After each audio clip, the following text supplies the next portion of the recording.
नमस्कार विद्यार्थी मित्रांनो, ओएसिस करिअर पॉईंटच्या यूट्यूब चॅनलमध्ये आपलं स्वागत आहे। या व्हिडिओमध्ये आपण पाहणार आहोत एमएच सेट परीक्षा पेपर क्रमांक 1 साठी अत्यंत महत्त्वाचं असणारं युनिट म्हणजे रिसर्च ॲप्टिट्यूड, ज्याला आपण संशोधन अभियोग्यता असं म्हणतो। या युनिटवर आधारित आपण या अगोदर जवळपास 5 पार्ट बनवलेले आहेत। तिथे देखील ओल्ड क्वेश्चन आणि प्रॅक्टिस क्वेश्चनच्या संदर्भाने चर्चा केली आहे।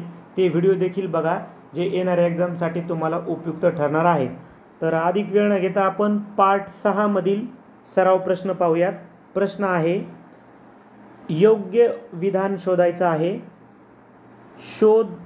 शोध म्हणजे सांगितले यामध्ये पूर्वी अस्तित्वात असलेली गोष्ट प्रथमच शोधून काढली जाते। तर हे विधान बरोबर आहे।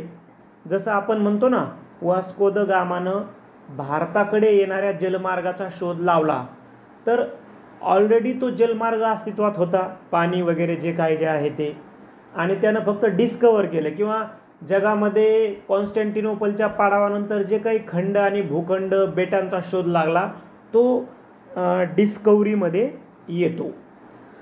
अन्वेषण यामध्ये पूर्वी अस्तित्वात नसलेली गोष्ट नव्याने बनविली जाते।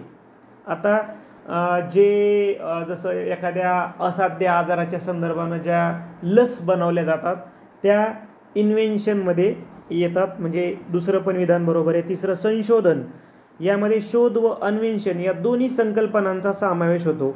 तर हे सुद्धा विधान बरोबर आहे, कारण आपण जो रिसर्च करतो विविध विषयामध्ये, जे सध्या रिसर्च सुरू आहे त्यामध्ये आपण काही नवीन पण गोष्ट शोधतो, म्हणजे त्याच्यामध्ये डिस्कवर पण केलं जातं आणि इन्व्हेन्शन पण केल्या जातं।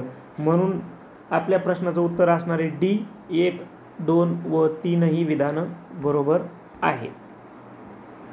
वैज्ञानिक उपपत्ती द्वारे विकसित होतात। साधनाची रचना काय, डिझाईन ऑफ टूलद्वारे वैज्ञानिक उपपत्ती विकसित होतात, काही लॉजिक लागत नाही, ठीक आहे।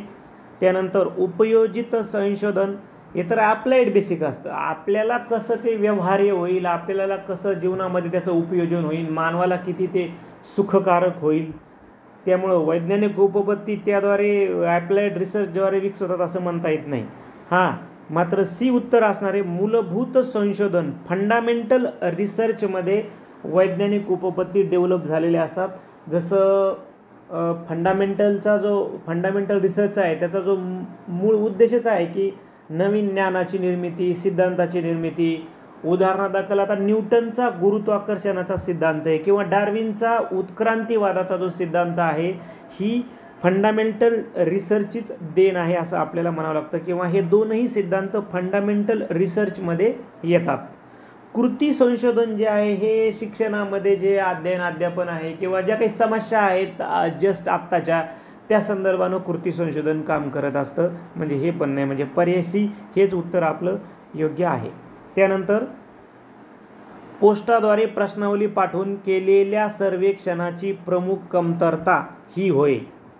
परत एकदा वाचूयात, पोस्टाद्वारे प्रश्नावली पाठवून केलेल्या सर्वेक्षणाची प्रमुख कमतरता काय आहे? पोस्टाद्वारे प्रश्नावली गेली आहे आपण, ठीक आहे। माहिती संकलनातील वेळेचा व्यय, आता असं म्हणता येत नाही ना, एखाद्याला प्रश्नावली लेट जाईल किंवा लेट पोहोचेल, पण तो त्याचा कमतरता आहे असं म्हणता येणार नाही। नमुना एकाकडून प्रतिसाद न मिळणे, असंही म्हणता येणार नाही।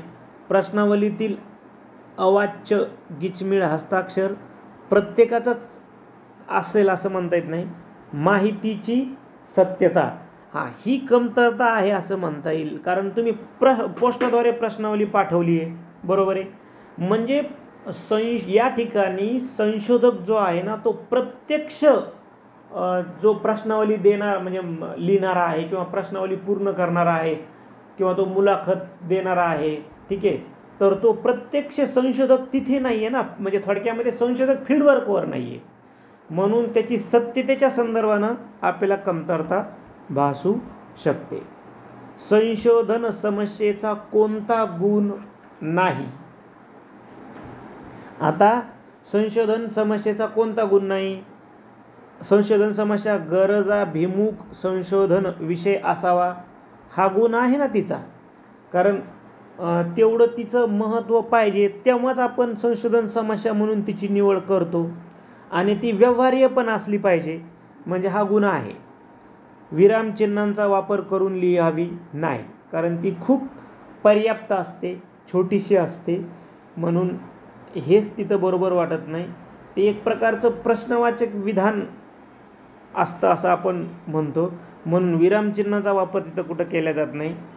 संशोधन समस्या संक्षिप्त असावी हे बरोबर आहे, आणि साध्या व सरळ भाषेमध्ये लेखन असावे, अचूक आणि मोजक्या शब्दात हवी, म्हणून ACD बरोबर वाटते. परंतु विरामचिन्हांचा वापर करून लिहावी हे इथं आपल्याला रॉंग वाटतं. त्यानंतर संशोधनामध्ये संख्याशास्त्रीय माहितीचे विश्लेषण करण्यासाठी कोणते सॉफ्टवेअर उपयुक्त ठरते? PASS उपयुक्त आहे, SYSAT आणि STATA हे सुद्धा तीनही सॉफ्टवेअर उपयुक्त आहे, जे संगणकाच्या साहाय्याने माहितीचं विश्लेषण अचूकतेने करतात. त्यानंतर कच्ची, असंघटित प्रक्रिया व मूल्यमापन न केलेली. आता म्हणजे ती फक्त त्याला काय म्हणू आपण, फक्त डेटाच म्हणू ना, त्याला काय म्हणू आपण, त्याला फक्त डेटाच म्हणू. जो असंघटित आहे, रॉ आहे, अनऑर्गनाइज्ड आहे आणि अनप्रोसेस्ड आहे, ठीक आहे, म्हणून आपण त्याला डेटा म्हणू शकतो. अशा पद्धतीनं आपण या व्हिडिओमध्ये काही रिसर्चच्या प्रॅक्टिस क्वेश्चनवर चर्चा केली. जर आपल्याला वेळ मिळाला तर अजून आपण या संदर्भानं काही प्रश्न घेऊयात आणि त्या संदर्भानं व्हिडिओ बनवण्याचा प्रयत्न करूयात. जे विद्यार्थी 15 जून 2025 रोजी होणाऱ्या सेट परीक्षेची तयारी करतात त्यांच्यासाठी आपण पेपर क्रमांक 1 साठी ही सराव पेपर सिरीज घेत आहोत. 12 यामध्ये तुम्हाला एकूण 12 PDF पेपर देणार आहोत आणि ते तुम्हाला PDFच्या स्वरूपामध्ये व्हॉट्सअपला पाठवणार आहोत. या 12 सराव पेपरची फीस असणार आहे 450 रुपये, आणि प्रत्येक जे पेपर आहे त्याचं व्हिडिओद्वारे तुम्हाला विश्लेषण आम्ही देणार आहोत. पेपर मराठी माध्यमातूनच दिले जातील, आणि जे विद्यार्थी ही टेस्ट सिरीज जॉईन करू शकतात ते 98 23 24 71 91 या नंबरवर फोनपे किंवा गुगल पे करू शकता. नावेल ओएसिस करिअर पॉईंट किंवा गणेश विश्वनाथ गुजर. पे केल्याच्या नंतर त्याचा स्क्रीनशॉट तुम्हाला याच नंबरला व्हॉट्सअप करायचा आहे. तुम्ही जर हा व्हिडिओ किंवा तुम्ही जर पे या तारखेनंतर करताय, उदाहरणार्थ हा व्हिडिओ तुम्ही 13 एप्रिल किंवा 20 एप्रिलच्या दरम्यान पाहताय आणि जर ही टेस्ट सिरीज जॉईन करताय तर झालेले पेपर तुम्हाला एकदाच मिळतील. झालेले पेपर, त्याच्या आन्सर की आणि विश्लेषणाचे व्हिडिओ, त्याच्या पुढच्या तारखांचे पेपर मात्र तुम्हाला त्याच तारखेला मिळतील, याची तुम्ही नोंद घ्यायची आहे. मला वाटतं हा व्हिडिओ तुम्हाला येणाऱ्या एक्झामसाठी निश्चित आवडेल, आणि तुम्ही आम्हाला सांगू शकता की कोणत्या प्रकरणावर अजून सराव प्रश्न घ्यावेत जेणेकरून तुमची प्रॅक्टिस होईल. धन्यवाद.